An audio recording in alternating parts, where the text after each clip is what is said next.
Hello and welcome to a look at Castlevania for the Amiga, a Konami arcade original that was converted by Novotrade and released by Konami themselves. The plot of Castlevania is that you take control of the character called Simon, who finds himself outside Castlevania, which of course is Count Dracula's abode. And he decides that he wants to enter the castle and get rid of the Count once and for all. So on he goes, and of course, as you can possibly imagine, the castle is filled with all sorts of unpleasantries that will do everything and anything they can to protect their master.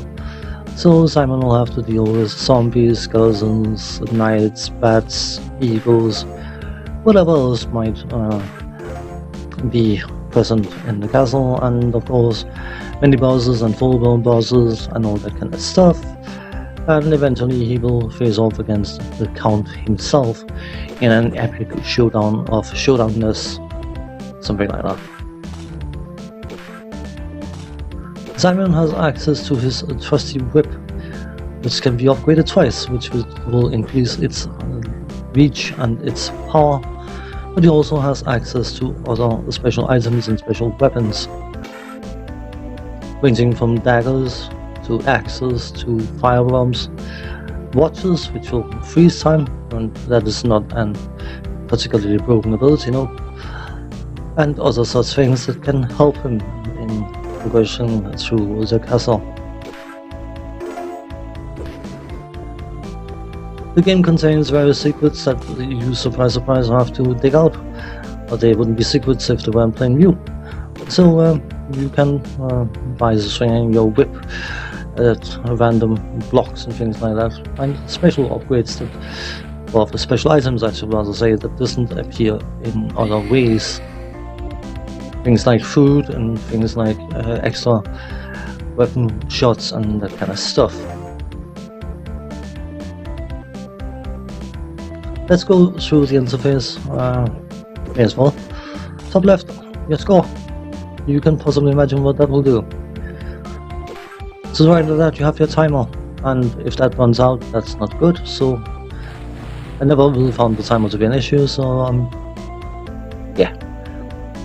To the right of that you have your the stage you are currently on, and if you go back left you have your player health and enemy health.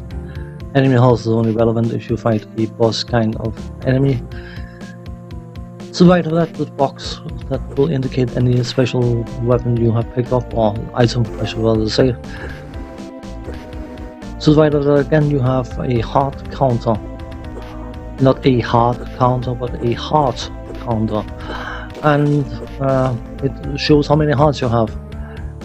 The special items, weapons, things you can pick up will have a heart cost associated with them. Most of them will just cost 1 heart to activate, but certain things like the stopwatch will cost 5 hearts to activate. Underneath that you have the amount of lives you have available, and further to the right the big squarish rectangular box will indicate any special power-up items that you have, adding extra shots and whatnot, allowing you to have more than one throwing item in the air and all that kind of stuff.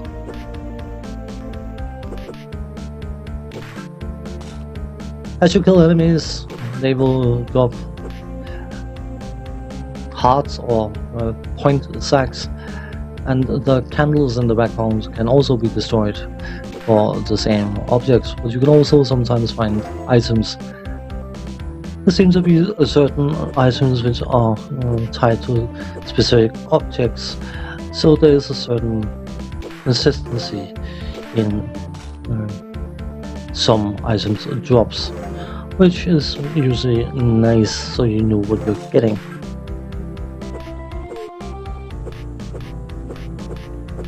Let's talk the technical side of things, and I should mention ahead of time that if it wasn't for speedrunning I would have no knowledge of Castlevania at all. I'm not familiar with the arcade, I'm not familiar with any other versions except for what I've seen. from speedrunners. So I will have no reference point when it comes to any of the technical stuff. But from a graphical point of view, I would say this game is fairly clean and tidy. Is it nice looking? That's up to the individual. I don't think it's bad looking, but I do think it's a bit perhaps too clean. This is a game about entering Count Dracula's castle and fighting the Count himself, and I don't necessarily think the graphics are supporting that line of thinking, illusion, whatever you call it. I think certain of the enemies looks almost cute, which is perhaps a bit of a shortcoming in a game of this type. The other graphics are perfectly acceptable, and I think that is going to be the phrasing I will use for the overall graphical point of view. Acceptable. The movement of that graphics can be a bit, I wouldn't say it's sluggish, but it's definitely not smooth either. It's somewhere in the middle. It feels a touch on the heavy side, but nothing is jerky, so I suppose. Sound-wise, when it comes to the sound effects, nothing really stands out, nothing really draws attention to itself, outside perhaps of the hues. There's a sound which sounds a bit like a screaming pig.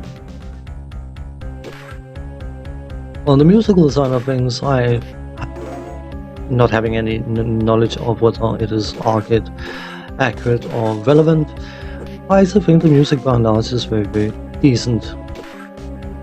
The in-game music seems to support the gameplay and the game theme much better than other aspects of the game does, and I'm very, very happy with the music overall. The controls, the controls are what you would hope them to be: right to move right, left to move left, down to duck, and up diagonally or straight to jump. But the controls can be a bit dicey, to say the least. Sometimes they feel unresponsive, I think it's called, and other times they feel hypersensitive, and it is not necessarily very, very pleasant. You use the fire button to swing your whip, and you also use the fire button to use your special items by holding down the fire button for a certain amount of time. And the difference between one or the other can be extremely tight. And that means that when you're desperately trying to use a special item, you are whipping away, and when you desperately need to swing your whip, you are using a special item. It can be a bit interesting.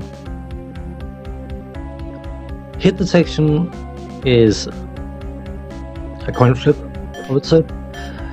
Sometimes it is incredibly sensitive, and sometimes the main character feels like he's the size of a boss. Gameplay wise, this is a platform exploration action game, even though the exploration part is actually not that extensive because the levels are surprisingly linear. But what makes this particular version stand out is the fact that, based on various different fan sites, it's one of the lower rated Amiga games out there. And I can understand why people would think very, very little of this game, especially if they are familiar with the Castlevania series as a whole and arcade and all that kind of stuff. But I don't have that shackle tying me down and forcing my opinion. And after having played this game, I honestly feel that people have been too harsh with it. The game features a save game option where you can save your progress, and if you're willing to accept its shortcomings and flaws and all that kind of stuff, you can return to that save game again and again until you get a feel for the level, a feel for where enemies come from, what items are available, how the bosses operate, and that kind of stuff, and actually progress consistently. Maybe there's something seriously wrong with me, I'm not denying that aspect, but I actually found this game far more enjoyable than I was anticipating based on people's comments. On that note, thanks for watching. Take care. See you next time. Bye bye for now.